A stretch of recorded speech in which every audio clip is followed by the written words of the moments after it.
ભારતીય પરંપરામાં જો કોઈ ફળ ફૂલ કે વૃક્ષને દેવી દેવતાઓની પ્રિય વસ્તુ કે કોતરણી કામમાં સ્થાન આપવામાં આવ્યું હોય તો તેનો કંઈક વિશેષ અર્થ હોય છે. અને આવું જ એક ફળ છે બીજોરું. અંગ્રેજીમાં સિટ્રોન તરીકે જાણીતા આ ખાટા મીઠા ફળને ભારતીય સંસ્કૃતિમાં શુભ માનવામાં આવે છે. આપણી સંસ્કૃતિમાં આયુર્વેદથી લઈને શિલ્પકલા સુધી તેને સ્થાન મળ્યું છે. ત્યારે કચ્છના એક ખેડૂતે બીજોરુમાંથી નિતનવી પ્રોડક્ટ્સ બનાવીને તેને એક વિશેષ ઓળખ આપી છે. આવો જાણીએ તેમની કહાની.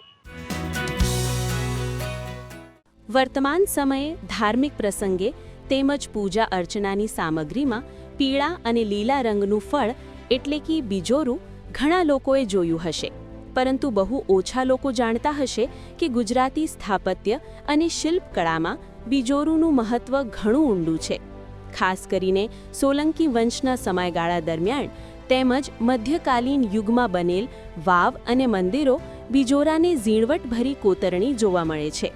આ બહુબીજ સ્થળનો આયુર્વેદમાં માતુલુંગ તરીકે ઉલ્લેખ જોવા મળે છે, જે અનેક ઔષધીય ગુણોથી ભરપૂર છે.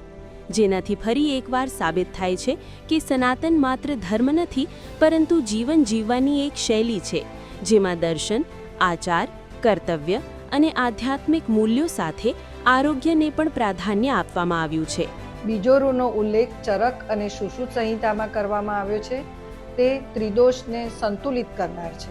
ગ્રંથોમાં તેને પાચન શક્તિ વધારનાર, કફ વાત શામક અને અપાર શક્તિ આપનાર ફળ તરીકે વર્ણવવામાં આવ્યું છે. આમાં વિટામિન સી છે, એન્ટીઓક્સિડન્ટ છે અને ઔષધીય ગુણોથી ભરપૂર બીજોરું રોગ પ્રતિકારક શક્તિ વધારવા અને સ્કિન માટે ખૂબ ઉત્તમ છે.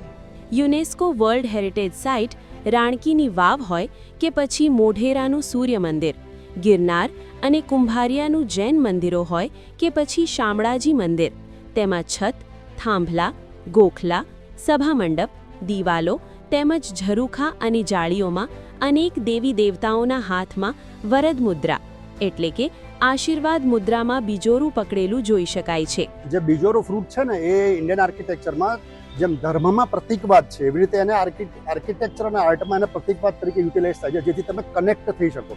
એટલે હ્યુમન છે ને ઇઝીલી કનેક્ટ થાય એ બીજોરા ફ્રૂટ જોડે છે. અને કર્ણાટકામાં તો એવું નહીં કે ખાલી એને ફ્રૂટ છે, કર્ણાટકામાં એને શ્રીફળ તરીકે બી એને યુટિલાઇઝ કરેલું છે. ધાર્મિક મૂર્તિઓની જે બધા લક્ષ્મીની મૂર્તિ હોય હોયશાળા સ્ટાઇલમાં, પછી કોલ્હાપુર મહારાષ્ટ્રમાં બી એને યુટિલાઇઝ થયું છે. અમદાવાદના જે આપણા જે એન્શન્ટ આર્કિટેક્ચર છે, જૂનું આર્કિટેક્ચરના જે વુડન કાર્વિંગ છે, એ દરેક જગ્યામાં આ ફ્રૂટને ઇઝીલી એની અંદર ગૂંથી લીધેલું, વણી લીધેલું છે, જેથી કરીને તમે એને રોજિંદા ઉપયોગમાં કનેક્ટ થઈ શકો અને યુટિલાઇઝ કરી શકો. એના માટે આટલા ગુણ હોવા છતાં લગભગ ભૂતકાળનું ફળ બની ગયેલું બીજોરું હવે કચ્છની ધરતી પર નવી ઓળખ મેળવી રહ્યું છે.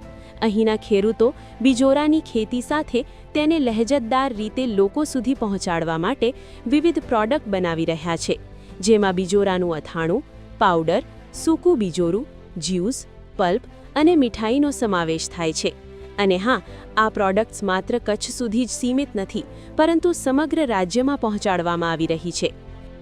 અમે જનરલી ટ્રેડિશનલી બીજોરાનું અથાણું બનતું હતું. તો એક વખત મારા મારા પપ્પાને વિચાર આવ્યો કે આપણે હરતે ને ફરતે બીજોરાને કેમ કન્ઝ્યુમ કરી શકીએ. એના ઉપર અમારા પપ્પાએ 2015ની સાલમાં કામ શરૂ કર્યું ને એક વસ્તુ બનાવી, બીજોરાની કેન્ડી.